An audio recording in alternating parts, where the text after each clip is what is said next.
There are moments on television that feel rehearsed before they even happen, interviews so polished, so scripted, that the viewer could recite them in advance.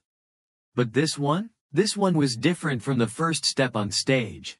The cameras were already rolling when Congresswoman Jasmine Crockett walked onto the Jimmy Kimmel Live set. Her heels clicked confidently on the studio floor, a metronome for the energy shift that followed. She wore a deep emerald blazer that stood out like a banner in a sea of black suits. Her natural coils were pulled into a bun so tight and deliberate it looked sculpted. Nothing about her presence said accidental. She was there for a reason. The audience clapped with that familiar late-night rhythm, part enthusiasm, part routine. Jimmy leaned back in his chair, fingers tapping his cue cards, eyes already twinkling with the anticipation of a zinger. "Congresswoman Jasmine Crockett, everybody," he said. "The firecracker from Dallas. Or should I say, the one-woman filibuster machine." Laughter rippled through the crowd. Jasmine let out a soft, practiced laugh, the kind that didn't interrupt her poise. "You can call me Jasmine," she said, her voice warm like sunlight through kitchen windows. "But I'm nobody's firecracker." The laugh that followed was different, unsure, almost reluctant. The kind of laugh that didn't know who the punchline was really on. Jimmy moved into the rhythm he knew best, light jabs at Congress, a few satirical pokes at political dysfunction. Jasmine flowed with it, offered smart replies, pivoted when needed. It was smooth, controlled, familiar, but then the interview shifted. Jimmy leaned forward slightly, flipping to a card with a smirk. "So Jasmine," he began, "you're known for being, how should I say this, a little spicy. Is that a strategy, or do you just wake up ready to fight every morning?" The audience chuckled. Jasmine tilted her head, just enough to read him. Jimmy pushed further. "I mean, it's almost like you're auditioning for a Real Housewives spin-off. The Hill Wives of Capitol Hill." This time, the laughter was louder. But Jasmine didn't laugh. She reached for the mug of water on the side table, took a measured sip, and set it back down. Her body language didn't waver. Her voice didn't rise. When she spoke, it was with that slow, deliberate cadence that always lands harder than shouting. "I'll answer that," she said. "But let me ask you something first."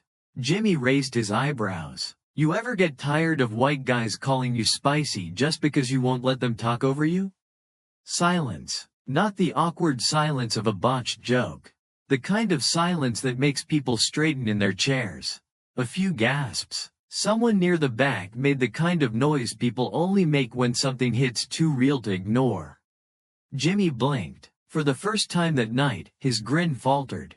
Jasmine didn't blink. She didn't smirk. She just looked at him, calm, present, and unflinching.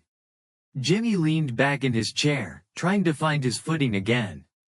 "Okay," he said, chuckling nervously. "I walked into that one." Jasmine corrected him without flinching. "No, you ran." The laugh this time came slower.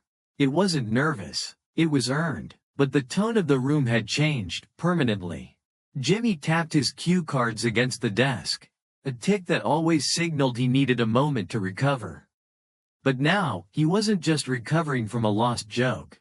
He was trying to figure out how the ground had shifted beneath his set. "Well," he said, trying to move on, "this interview is already more interesting than the guy who writes fortune cookies." A few scattered chuckles. Jasmine crossed her legs and folded her hands. Regal, unmoved. She didn't have to speak to command the room now. Jimmy tried again, a little more cautiously.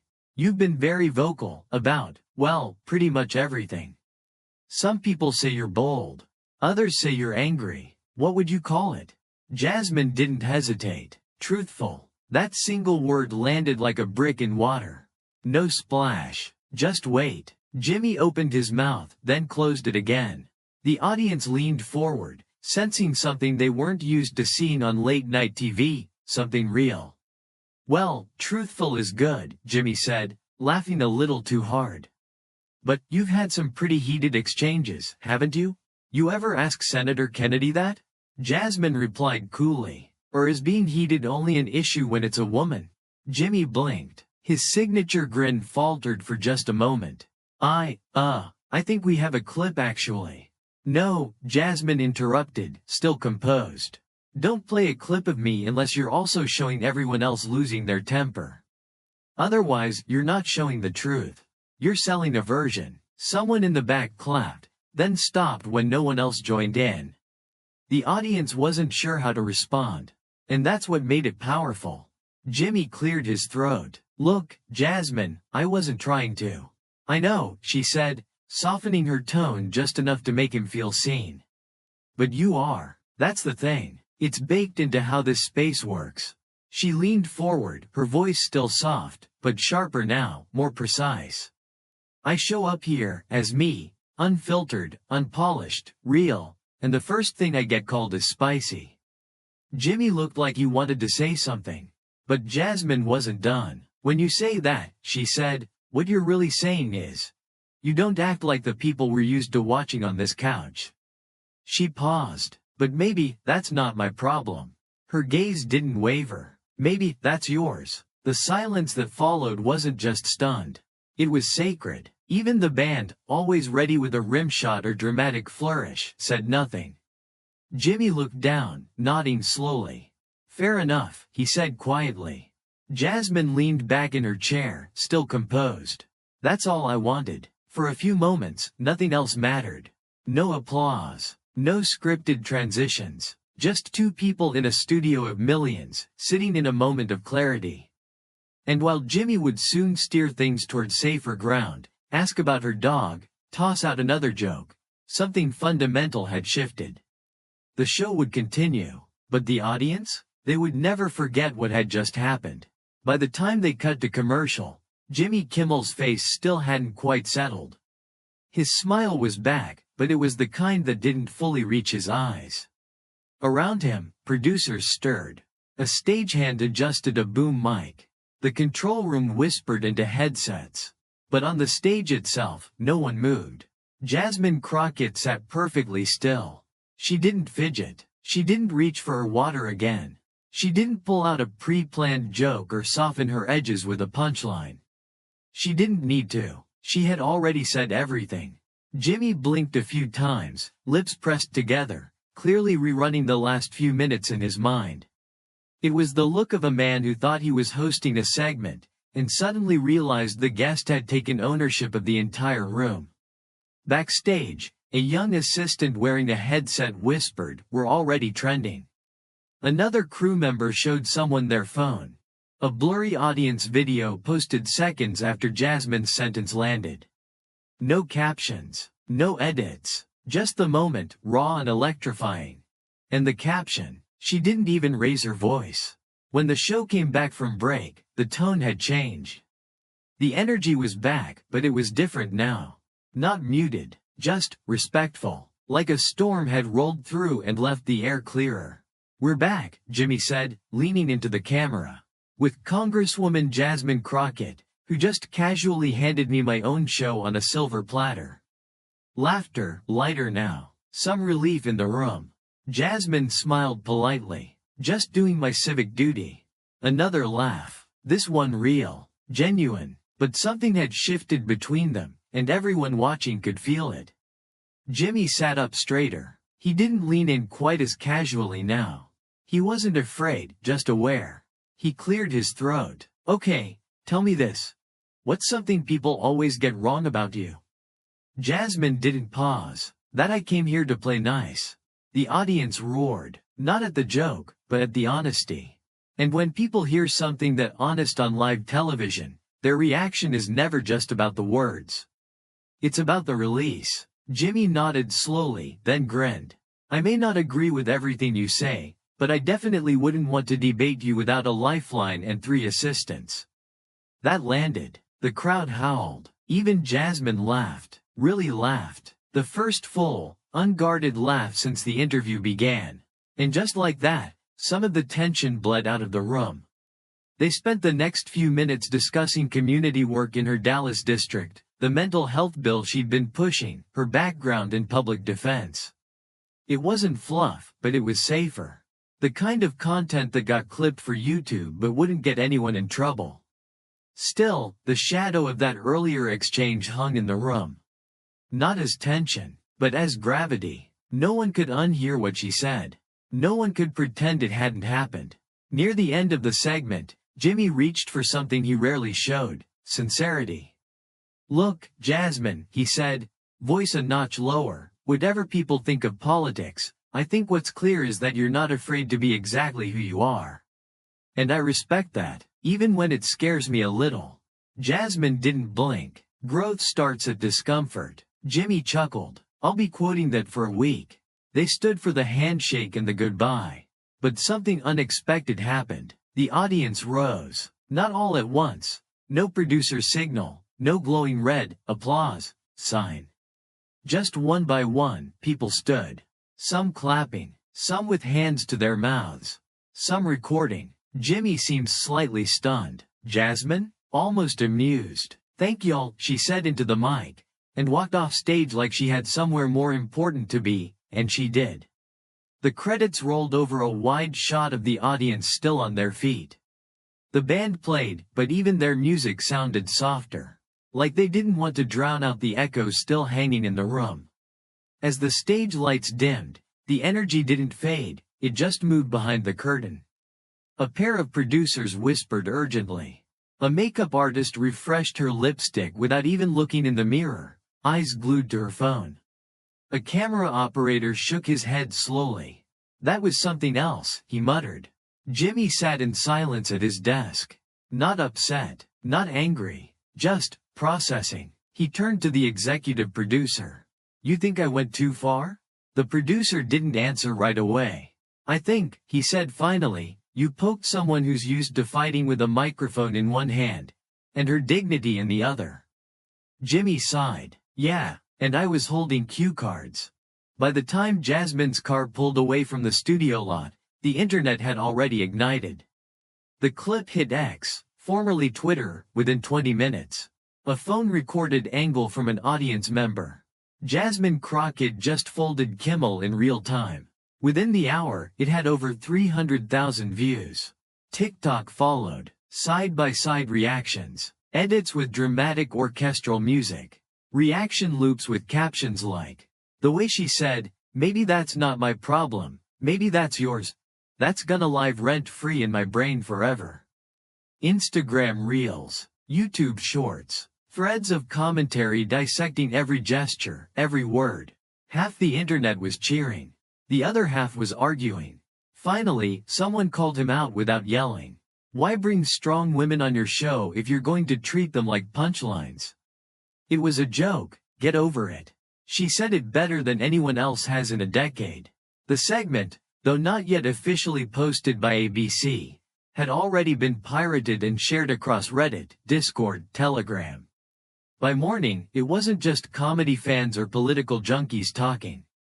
It had hit the group chats, the Facebook feeds, the church ladies' brunch. On The View, Anna Navarro said, "I've been in green rooms with Jasmine Crockett. That woman didn't come here to play checkers." Even ESPN's First Take found a way to talk about it. "Was it a political moment?" Stephen A. Smith asked. "Sure, but what I saw was someone take a verbal elbow and send it right back without standing up." Even local radio shows in cities like Flagstaff, Topeka, Bakersfield were bringing it up between traffic reports. But not all attention was praise. Some conservative commentators weaponized the moment. Another angry Democrat woman throwing a tantrum on TV. "This is what they call grace now. Kimmel should be ashamed of letting his show get hijacked." The irony? Jasmine had done none of the things they accused her of. She didn't raise her voice.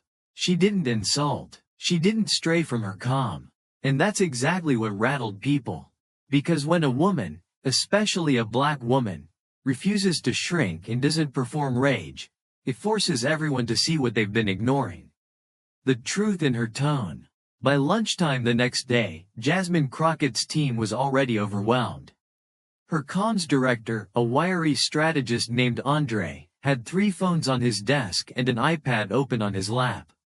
He was scrolling through hundreds of emails, press inquiries, booking requests, and op-eds, all reacting to the Kimmel segment. CNN, MSNBC, NPR, even 60 Minutes left a voicemail, someone said from across the room. Do we respond to any of this? Another asked. Andre looked up from the screen. We don't need to, but shouldn't we at least put out a tweet? Jasmine walked in at that exact moment, holding a cup of black coffee and looking as calm as she did the night before. Let them keep talking, she said. I already said what I needed to say.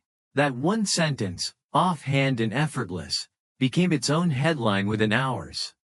Jasmine Crockett responds to viral Kimmel moment. I already said what I needed to say. Support flooded in. Young activists praised her clarity. Elders applauded her restraint. Even celebrities weighed in. Ava DuVernay reposted the clip, calling her unshakable. Kerry Washington simply wrote, respect.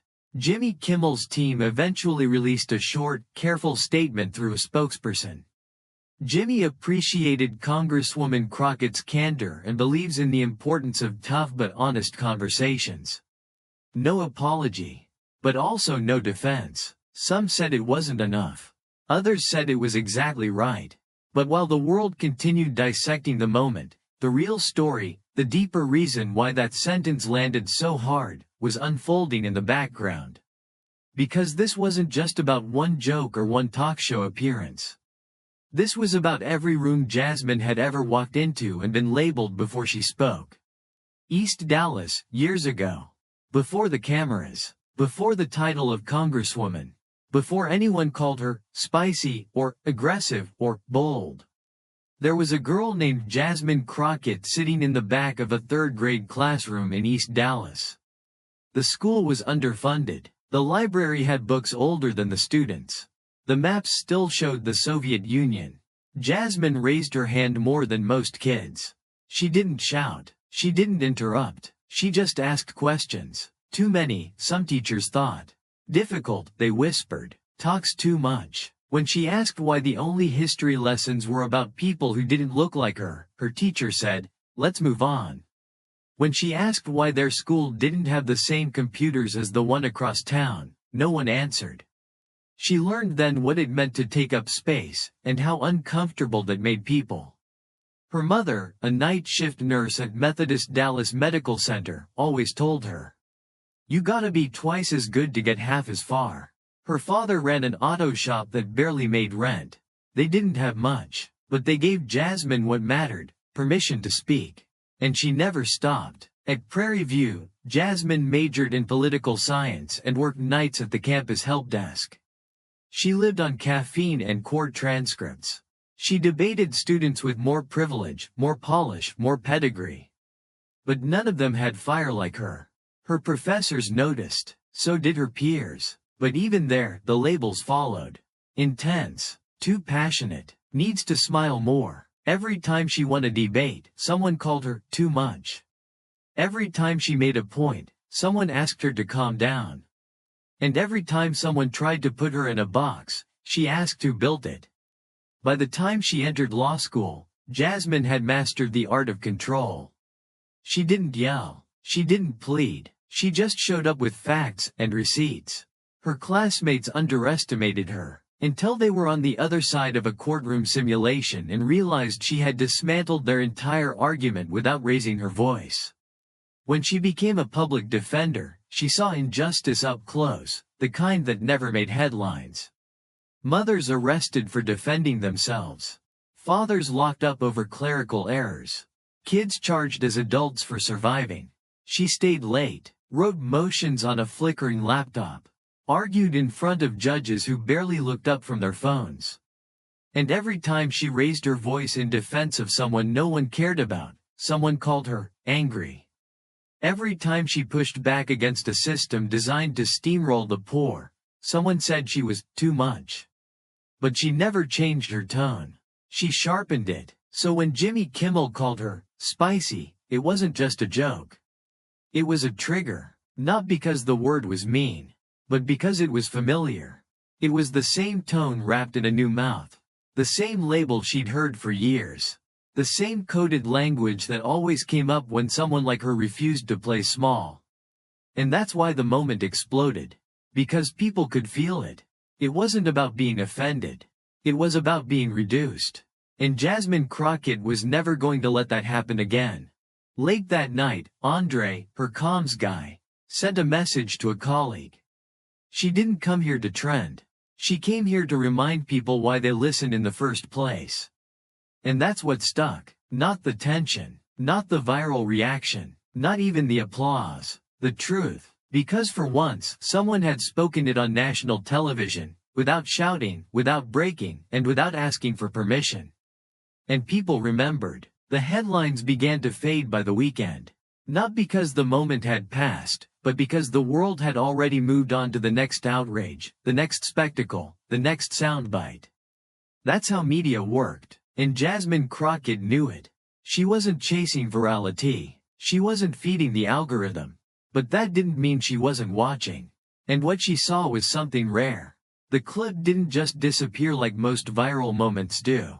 It echoed, not louder, but deeper. Teachers played it in classrooms.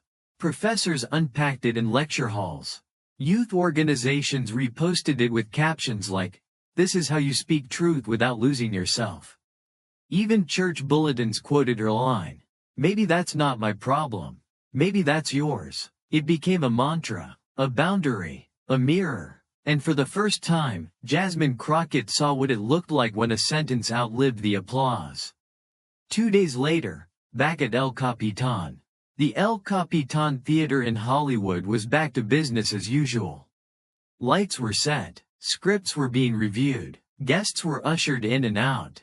But in one quiet hallway backstage, two people were about to cross paths again. Jasmine wasn't there to tape another segment. She had come for a meeting with one of the producers about a media literacy program she was building, something to help students in underserved communities understand the power of storytelling and how to read between the headlines. She didn't plan to see Jimmy. But fate had other plans. He was walking out of his dressing room just as she was stepping out of a side corridor. They saw each other at the same time. For a second, neither spoke. Then Jimmy did. "Hey," he said softly. Jasmine nodded. "Hey." He took a breath, not nervous but intentional. "I've been thinking about what you said." She didn't react. "I got comfortable," he admitted. "Too comfortable. I forgot that just because something sounds like a joke doesn't mean it isn't a pattern. And being funny, it doesn't excuse being careless." Jasmine tilted her head, listening. "You're not the first," she said. "You won't be the last. I know, but I don't want to be either." Silence. Then, Jasmine softened, just a little. "Then don't be." Jimmy exhaled, visibly relieved. "Thanks for not torching me." She smirked. "I don't torch. I clarify." He laughed, not nervously this time, but genuinely. There were no cameras, no clapping, no sound bites. But it was real. And in a world obsessed with performance, real meant everything. Later that week. A school in Tulsa. The room was small, no cameras, just 30 folding chairs and a dozen wide-eyed teenagers staring at a woman they had only ever seen online. Jasmine Crockett stood at the front of the classroom.